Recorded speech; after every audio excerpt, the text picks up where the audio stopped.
What is going on, everybody? It's your boy Luke here with a little betting preview for this week's Canadian Open. We don't always do one of these streams, but figured that the US Open coming up next week, of course, we haven't been up to Canada for 2 years.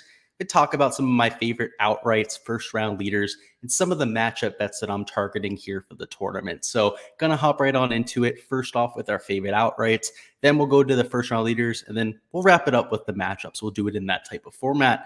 As per usual, anybody down there in the live chat, first off, welcome. As per usual, do not be shy at all to put any questions that you have down there in the live chat. We'll get to them when I see them. It can be about outrights, first round leaders. Even if you want to talk a little bit of fantasy, I'm willing to do that sort of thing as well. As per usual, we'll have the normal DFS stream. That'll be tomorrow night at 7, but always willing to get in a little bit of an early look. So let's first off start with the outright market. So this is Odds Checker, has all of the odds up for the outright markets. And for me at this field, a lot of the win equity is certainly centered at the top of the board. You have 5 or 6 quote unquote elite level players. Then it drops off rather quickly. I mean, towards the bottom of the 9K range on Draftkings, you're talking about guys like an Adam Hadwin at $9,300 who, he's not anybody to scoff at. He's certainly been in some pretty solid form, but he'd usually be somebody who's maybe $6,900 or at the very most, somebody towards the bottom of the 8K range. So that shows you just how quickly this win equity, kind of just drops off a cliff. And I'd say after somebody like Shane Lowry or Corey Connors, maybe that's the cutoff point. I mean, it just drops off like a rock here. I mean, you can see Adam Hadwin's here at 45-1. Guys like Chris Kirk, Keith Mitchell, who I think are solid plays. But I mean, usually at this point of the board, you're talking about, a lot better players and guys that are closer to something like 25 or 30-1. The winning odds are very much so centered towards the top. You have multiple guys at single digits, guys at 8.5-1, 9.5-1. And again, these are the best numbers that we can find. Some of the books are at 7-1. You can see Scotty Scheffler and Justin Thomas, both at DraftKings, are at 7-1. You get a much better number at FanDuel for both of those guys. So make sure you're looking, shopping your numbers, everything, all those sorts. But we have to talk about the top of the board. Potentially going to be adding 2 or 3 of these guys to my cards these weeks, as opposed to 1 to 2. Usually I'm taking 1 shot up top, maybe 2 at the very most, and then trying to take 4 or 5 long shots. This week it's going to be something like 2 to 3 guys up top, then maybe 1 to 2 long shots. Just a different week when it comes to how that win equity is distributed. I mean, the top 6 guys legitimately have like half the win equity, right? You're talking about more than a 10% chance of Scotty Scheffler winning. That's the implied odds there, 8.5-1. Same thing with JT, right around 10% for Rory McAvoy. A little bit less than 10 for guys like a Cam Smith, Sam Burns, Matthew Fitzpatrick, and Shane Lowry, but are all significant, higher than that 6 to 8% win equity mark. So, when you sum up all those numbers, you're talking about half of the win equity in the field. I think you'd be remiss not to bet 2 or 3 of these guys. I think it's one of the few weeks a year where you're going to see that type of a thing. Because even at major championships, right? You're not going to see Scotty Scheffler in 8.5-1. And obviously, it's a much stronger field. That's why that's going to be the case. But it's not like it's a massive difference. I mean, Scotty Scheffler might be 13-1 to win the U.S. Open next week. And we get them at 8.5-1 in a field where only 5 or 6 guys, are going to win half the time. I think it's a week where we have to attack up top. So let's talk through it. So Scotty Scheffler, 8.5-1. I don't hate it. This should play relatively difficult. Again, we haven't seen this golf course for quite some time. So there's a little bit of speculation going on with trying to take this apart. But the rough is there. It's 3.5 inches, only going to get longer throughout the weekend. Small greens, just 4,000 square foot. And you can tell that they have quite a bit of undulation to them. And as of right now, the GCSAA is telling us they're running at 12s on the stimp meter. And if that's only going to get faster throughout the week, it's only going to get firmer and faster.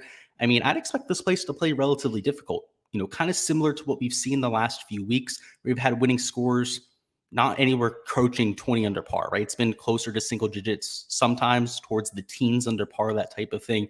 I expect that trend to continue. So Scotty Scheffler is always going to be in play when we have difficult conditions because he's so solid at getting up and down. But same thing with Justin Thomas. And of course, that's why JT is a core pick for us this week. I've already talked him up to this point. I'm not going to jump off that bandwagon. And to me, I think picking one of the 2 guys up top, I don't think it's a bad strategy. I think Rory McAvoy, he's not the worst play this week, but I worry about him hitting enough greens to have success because even though he's solid at getting up and down, Scotty Scheffler, Justin Thomas, are going to just beat this place to death by hitting a ton of greens in regulation. Boring golf. Hit the fairway, or, they're not always the most accurate drivers, but they're going to hit a bunch of greens regardless, and then two putt, make a bunch of pars out there.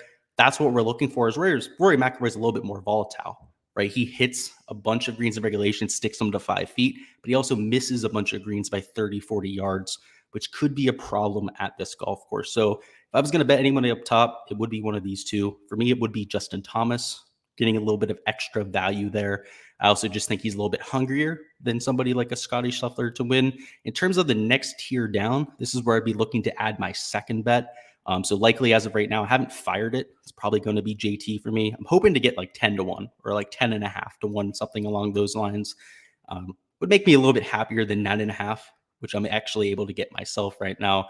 But this next tier down, it's probably worth an investment too. And for me, I'm having a hard time identifying my guy. Obviously, Cameron Smith, he's got the around the green play we're looking for. He's obviously been on fire with the approach play too, gaining over a stroke per round, but he also collapsed over the weekend. We saw him at a similar golf course go out there and kind of fall apart, especially there on Sunday. So for me, not sure if I'm willing to invest there. I was more there last week, had an outright bet on him at last week's event. Shane Lowry, I don't hate. He's 18 to 1. And he had a quote-unquote bad performance last week, yet it was another made cut. He was in contention going into Sunday. I think we're just getting so used to Shane Lowry being good that we're expecting him to top 5 every week. Whereas if anybody else was coming in with the form that Shane Lowry had, we'd be like, wow, this guy's got to be the bet of the week. He's got to be the DFS play of the week because this is a hard golf course, right? Small greens, got to be able to get up and down. There's a priority on hitting fairways. And Shane Lowry, when he's playing his best golf, is able to hit fairways in bunches. He's probably going to get that second bet for me. They're at 18 to 1. It's across the industry. You can find that number. And I have a feeling it may actually linger longer. You might be able to get 20 to 1 at some point at one of these books, or even a few of them come tomorrow night. So again, I haven't fired the outright bet there, but he's very likely to get my attention. I'd also consider going to Matt Fitzpatrick. Same thing with Sam Burns. A little bit more excited about Fitzpatrick than it would be for Burns. Burns, he deals with issues around the green. Now, if he goes out there and he just takes this place to death with hitting greens, doesn't put himself in bad positions, then obviously he can put himself in contention. But I'm looking for the guys up top that I'm confident in, right? That don't just stumble into a win, don't just stumble into contention, that can play themselves into that position. So Sam Burns, I think he's a high upside play, but I prefer Matt Fitzpatrick. So as of right now, my two leans would be Justin Thomas up top. Same thing with Shane Lowry. And the last guy I'm considering adding is Corey Connors. Corey Connors is 22 to 1 from a skill set perspective. Really checks every box we're looking for. He's got the off the tee play. He's accurate off the tee and long. He's got that elite combination of both that we're looking for. There's really only 4 or 5 players in the world that fit that description. And in this field specifically, there's only 3.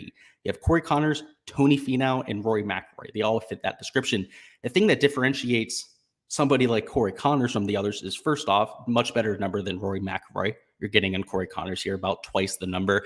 You're also talking about somebody who's just as good around the green. He's very solid in that category. And of late, Corey Connors has been making putts. He's that hometown guy. He's going to have the crowd behind him. And I'm not usually one to look into narratives, but I would like Corey Connors regardless of that narrative. The fact that he's the hometown guy, he's going to maybe be a little bit more amped up or into this tournament than most, just makes me want to fire on it even more. Because if we're sweating that over the weekend, the crowd's behind it, it's obviously not adding to why I like the bet this week, but it's going to add from an entertainment perspective, right? From a novelty perspective, I'm going to enjoy my bet a little bit more because of that. So I'll be rooting on the hometown kid. I think again, the skill set is perfect for this course. He's got the ball striking we're looking for to hit these small greens. If the rough is going to be as penal as I expect it to be, you should be able to hit enough fairways to not have to worry about that. And like I said, the putting for Corey Connors has been a strong suit for him over his last 24 measured rounds. So if he continues that, just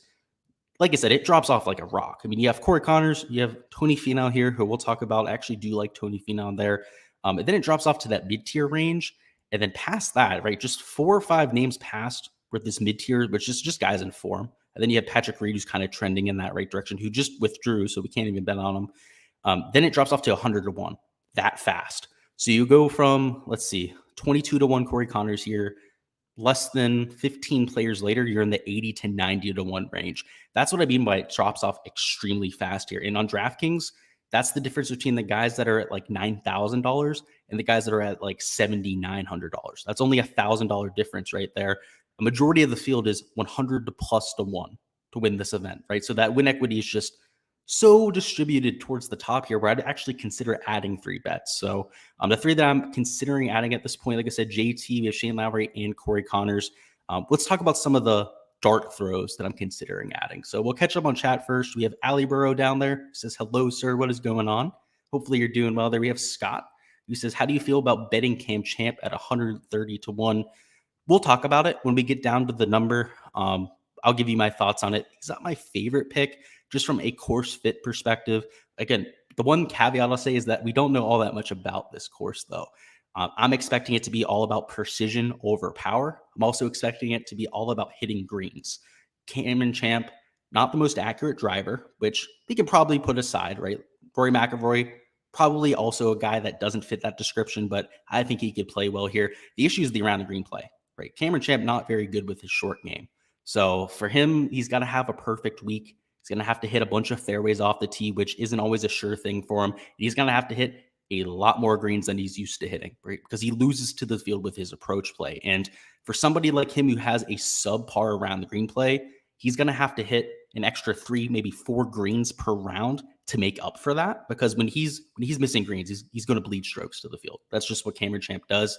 I'm not sure I could get there. There's just guys I'm going to like a little bit more there. So we'll talk about it. We'll compare him to some of the guys around him. Perhaps I'll give you somebody you can pivot to. Robert is liking the Corey pick. I imagined you were going to. I know you're all about Team Canada. And Jack says, who's your favorite for round 1? We'll get to that. We're going to do a first round leader section. So we're going to talk about all the outrights first, and then we'll get to the first round stuff. We're going to do a whole section on that. So I'm not going to touch on that right now. Don't think it makes sense. All right, let's talk about some of the bombs. So we're going to skip this mid-tier range. To be quite honest with you, I think they're priced adequately. Like I said, it's just guys that are in form, right? Like Chris Kirk, he's a good course fit, right? But he's 50 to 1. I don't think that's enough juice on him. If he was 75 to 1 or something like that, I'd be willing to get there. CT Pan at 70 to 1. That'd be great if I could get that number, but the number I have access to is closer to 55 to 1. So not enough juice there for me. Johnny Vegas has been linked to the LIV tour, so I'm not sure I'd be willing to get there. I know it's a little bit narrative based, but you've seen people that were linked to it already withdraw from this event, perhaps in anticipation of joining that tour. So I'm not sure I'd be willing to get to anybody linked to that tour at this point. Sahith Theegala at 70 to 1. It's another guy who showed some promise last week, but last week he was like 200 to 1 to win his event. This event, with all that win equity up top, I'm not willing to pay these type of price tags. So for me, this whole mid-tier range is just mispriced because of all that win equity, just at least in my perception, is all hunkered on those top, let's say 10 to 15 players. I don't think it's worth investing in this mid-tier. They're all overpriced. I think you're paying too much of a price there to get to them. So for me, the real first pieces of value start in this 100 plus to 1 range. And for me, Cameron Champ, I see him there at 130 to 1. I don't hate it, right? That's an insane number, though, there at DraftKings. I mean, look at the rest of the market. So if you're going to bet it now. if you're going to hop on that number, I'm not going to be with you there, but I'd be much more willing to get David Lipsky, right? So let's talk about some of the pivots here, some of the guys that actually like his value. So David Lipsky, I talked him up in my core plays video. He's an aggressive player. I was going to say he's a very volatile player, but that's kind of just two things there at once. He's an aggressive player. He takes aim at pins. He's a solid putter. We've seen him on bent grass have success, and we've seen him be first round leader before. So if you're looking for a dart throw at an event like this, you just hope that all the studs up top kind of have an off week. One of the guys that could rise out of that type of performance is a David Lipsky. He's a good course fit here. He played well at the concession, finished second here at the Palmetto. Well, not here. Is at the Palmetto Championship last year. A similar golf course to how I expect this to play. It was positional. It was a relatively difficult course to get up and down at. It undulating fast greens. All of that is a similarity in comp to what we have this week. So David Lipsky, perhaps worth a few looks, and he's been in form of late. He's been playing some pretty solid golf. It's the reason why we got to him as a pick there. A few other guys, you have Alex Smalley, Austin Smotherman. Both of them may be worth a few looks. Aggressive young players, very solid with the ball striking, and both gainers with the putter. I think that's the one thing that's really differentiated Austin Smotherman, Alex Smalley from a lot of their peers is their ability to gain with the putter consistently. You have guys out there like a Hayden Buckley, for example. He's one that definitely comes to mind where they can hit the ball well. They gain with their ball striking categories, but they're not the most consistent with the putter. So they'll miss a bunch of cuts. But when Hayden Buckley goes out there and gains with the putter, he puts up a second place finish at the Sanderson Farms. So they have the upside. The thing that I like about Smalley and Smotherman is that they have more consistency. They're going to put themselves in contention a little bit more. Doug Gimmett, 180 to 1. I don't hate it. So I haven't fired on any of these long shots yet. I probably won't until tomorrow. JT Poston at 200 to 1. Honestly, as soon as we get off this, I'm probably going to try and get access to that. That's 200 to 1 at DraftKings. Look, the rest of the board is like 125, 110, 100 to 1. I'm probably going to jump on that train because I like JT Poston, another guy I've already talked up this week in one of my videos. He's been playing some solid golf. He's a good around the green player. The irons can certainly come and go for JT Poston. He's not the most consistent player in that category. But when he has it working, he posts top finishes like he had at the RBC Heritage. So certainly within his range of outcomes. Wyndham Clark's always worth a few dart throws on, but I'm not sure I'm going to get there. Carlos Ortiz at 250 to 1. We've seen this guy win on tour before, so he has that going for him at the very least. But it gets really hairy really fast. So for me, like I said, a lot of my exposure this week is going to be on these three guys up top, Justin Thomas, Shane Lowry, and Corey Connors. But outside of that, there's nothing I'm really, running to the window to add. JT Poston at 200 to 1. Mentioned him as a potential add. Doug Gim, Smotherman, Smalley.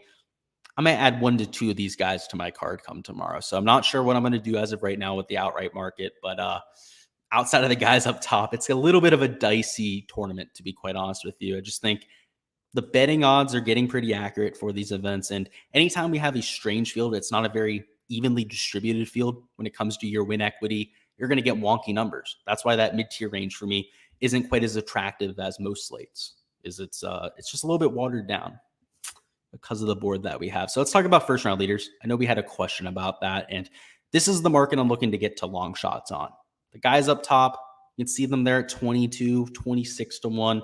Well, that's intriguing. You got to remember about the chop risk, right? With all of these books that are on here, you're going to be chopping with any of the tie for first. So 22 or 26 to 1 more often than not, it's going to pay something closer to 13 or even something like 6.5 to 1 if you're chopping 4 ways. So just keep in mind that first round leader is a little bit of a different beast, right? You're not always getting paid the full number there. So I'm always kind of looking towards some of the more valuable numbers. So let's just scroll down the board. Sebastian Munoz is almost automatically a bet for first round leader. The guy's an absolute madman, does it a whole lot more often than the rest of the field. So I could see it there at 50 to 1. I almost bet him every time for first round leader. Pretty much every time he plays, he's somebody I'm considering.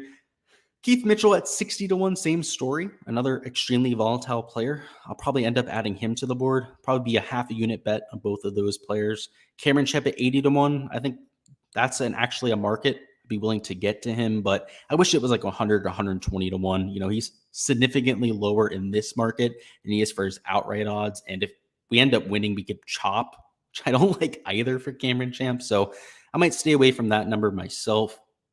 Towards 100 to 1. Let's see. Matt Wallace at 100 to 1. I don't hate that. He's been solid of late, but in single round sample sizes. He's gone out there, shot 4 or 5 under par the first round. The next day shot 4 or 5 over par. So he's obviously got some rust. He's working through something in his swing, but he's had the flashes of greatness, and he's had the ceiling putting rounds from time to time too. So I'm probably going to add Matt Wallace at 100 to 1, to be quite honest with you. Let's move down a little bit further. Hank Libyota, he's an absolute madman. He can get really hot really quickly. So at 110 to 1, I could see that. Harry Higgs at 125 to 1. Maybe worth a few looks. He gets that putter working like no other from time to time. And that's probably it. You're talking about just pure flyer plays at this point, like Chris Gotterup. I don't even know who that is, to be quite frank with you.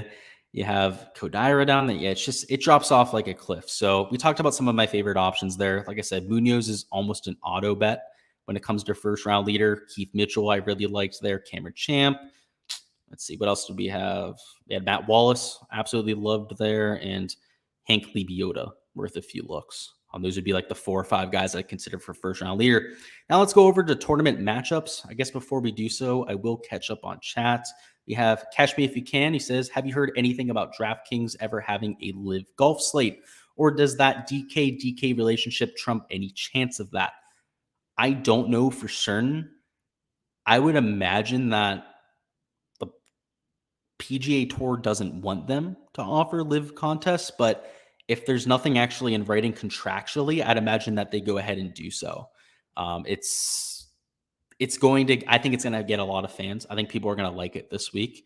I've been somebody who's kind of said that I think it's a bigger problem that people are giving it credit for. And based on the events today, I think a lot of people are coming around to that fact now. So I know Prize Picks, for example, they're considering adding props for live. In fact, I think it's imminent for them to be doing so. So I'd imagine companies like DraftKings, FanDuel, maybe not DraftKings because of their relationship with the tour, but FanDuel for sure. I could see them hopping on the live golf tour. And if DraftKings is going to avoid it because of their relationship with the tour, then companies like FanDuel are going to be all over that. They're going to love that. They're going to eat that up because everyone's going to go over to FanDuel to play that, including myself. I mean, I don't play on FanDuel for DFS. If they offer to live tour stuff, I 100% will. So it'll be interesting to see. Let's leave it at that. What companies decide to do, because it's not just contractually, it's not just from a sponsor side, it's also from the ethics side, right? There's that whole rabbit hole to go down, but we're not going to talk about the live tour yet. Maybe I'll bring up some odds at the end. In fact, I'm going to plan on doing that. We're going to bring up the live board. We'll talk about some of my favorite outrights there too. And because it's an interesting field. There's like 8 guys that have a realistic chance of winning the thing. And there's a few guys that I think that have some decent value. So we'll hop on that board. I've been looking at it a little bit. I'm intrigued by the tour. We'll say that for the very least. But let's look at the matchups. So these are for 4-round matchups. This is not a round by round type of thing. So keep that in mind. If you're looking for the round by round matchups, those are the 3 balls, right? So just make sure you go to that section if you're looking for that type of bet. But let's talk about these 4-round matchups. And for me, this is by far the best place to try and target consistent returns. If you're looking for the flashy part of betting, the outright bets, what everyone talks about, posts on Twitter, Instagram, all that when they hit, when everybody is dreaming about hitting 100-to-1 winner, everything, that's an outright bet, right? You're talking about laying the juice on a lot of these bets, which is obviously a little bit uncomfortable. A lot of people avoid matchup bets for that reason. But if you're looking to grind out ROI, this is the market to live in. And I only have DraftKings up here because they're one of the first companies to actually get up matchup bets. They wait for tee times to come out, and a lot of books don't even have their matchups up yet. So I'm going to focus on the DraftKings board because they do have theirs up, but their odds don't tend to be the best. So make sure to shop these. Other books are going to have different matchups too. They're not always set up based on tee time. So obviously do your shopping, right? Look around. But let's talk through some of my favorites on DraftKings because I know a lot of you, this is your book of choice. This is what a lot of you are using for your betting. So first off, this Corey Connors HV3 line, I think it's fair. I think that Corey Connors should be the favorite, but if you can get closer to even money on Corey Connors, I like him a lot this week. And if we're getting him in a 50-50 type of format, I'm going to like him even more than the outright perspective, right? So obviously I'm investing in him in that market, but just from a pure EV perspective, trying to get him in a 50-50 scenario, kind of like a cash contest for DFS, I think makes quite a bit of sense there. Finau versus Hadwin, I mean, if you can get this closer to even money, I'd like that too, but minus 140, that's too much juice delay because Adam Hadwin has been in form. Tony Finau's ball striking, though, especially from a 50-50 type of perspective, gives him an incredibly high floor. I mean, he's made, I believe it's at least double-digit made cuts in a row for Tony Finau. He's been striping, I believe it's at least 12 events that he's gained with his approach play over his last, whatever it is, like 12 events. And it hasn't been round by round. He's had a few bad rounds, but over that event, he's been able to gain to the field. Just ridiculous stuff from Tony Finau. So anytime we can get him any matchup bet, I'm always trying to take his side. Moving down a little bit further, Mcavoy Smith is an interesting matchup. I do think that Rory should be the favorite, but not this much of a favorite. So if you can get Cameron Smith at maybe like plus 120, something along that range, I would like that. And I'd take Cameron Smith at plus money against most people in the field. And I'm not even a huge Cam Smith guy in DFS this week. I'm not even sure if I'm going to play him this week. But from a skill set perspective, this is his type of track, right? Get up and down, small greens. Off the tee play, it seems like it's a relatively easy course off the tee. As long as you're laying up, there's a lot of holes that you don't have to hit driver on. And a lot of the holes that you do have to hit driver on, as long as you're not missing like 40 yards offline, you should be okay. I mean, if you're just hitting it in the rough, sure, it's not ideal hitting out of the rough. You're not going to be in water. There's not all that much water around this golf course, not a lot of penalty shots. If you miss 40 yards offline and you're in the deep forest here, then you're in deep shit. Then you're dealing with penalty shots. So as long as Cameron Smith can keep it in the yard, this should be his type of track. Should I like him in a 50-50 format? Anytime you put two studs against each other, I'm going to like guys like Scheffler versus Thomas. You can see they have them at 50-50 odds. I obviously like Justin Thomas. We talked about that a little bit before. So if you can get plus money on Justin Thomas, which considering Scotty Scheffler is the world #1 player, these sports books oftentimes will offer different numbers on people. If you can get anything in the plus range, which obviously is marginal there, it's just -110. I'd like JT even more. And the last matchup we'll talk about is this Vegas versus Pan matchup. I'd like Pan there. Pan a little bit more positional. And with this whole Johnny Vegas thing going with the Live Tour, I think potentially trying to target him when he's not quite as focused on what he's doing this week might make sense. The reason why he's playing this week is he's an ambassador for the RBC. He's won this event twice, the Canadian Open. So not a surprise that he's here this week and maybe didn't play in London this week because of that, but he's being linked to the Portland event. So that's what I mean by the whole thing going on with him. He's being linked to the event that's going on next. He might not be as focused on this week as we expect. That's the narrative that I'm going with Johnny Vegas. So I'll be fading him in DFS. And if I can get any type of a matchup against him this week in the plus money, like we're getting here with the CT Pan, going to be another thing that I'm trying to get a little bit of exposure to. That's all I've got here for the stream, though. Just wanted to go over my picks real quickly. If you're watching this on replay, and there is anybody I didn't do a deep dive on and that you want any extra data on, just go ahead. Feel free to go ahead and comment that down below. I appreciate all the support here, guys. Appreciate you guys liking the video, all of your comments, all that sort of support. Until next time, best of luck with all of your slips this week. And I'll see you guys tomorrow night at 7 p.m. Eastern time for the DFS live stream.